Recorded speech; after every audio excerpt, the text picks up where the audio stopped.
Kol man nieks nepateiks įstatymo iškarpos ar kažkokių kitų įrodymų, aš pasilieku prie savo nuomonės. 5.56 ir 7.62 nėra kariniai kalibrai, jie nėra priskiriami A kategorijai. Taip, yra civiliniai tų kalibrų variantai kaip 223 ir 308, bet ginklų kontrolės įstatyme, kurį aš ne vieną kartą esu perskaitęs, niekur nėra parašyta, kad 5.56 ar 7.62 būtų grinai kariuomeniai A kategorijai priskiriami kalibrai. Vienintelė išlyga A kategorijai su kalibrais tai yra, kad kulkos diametras negali būti didesnis negu 12,7 mm, tada kalibras automatiškai patampa A kategorijos.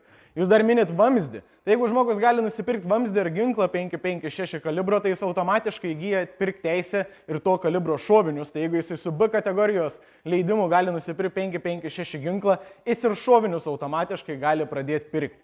Dar minit Thunder Armory. Jų teisė pasirinkti, galbūt jie pasirinko lengvesnį sprendimą, kad tiesiog, jeigu nekvaršin mums galvos, visi 5.56 šoviniai parduodami tik su A kategorijos leidimu.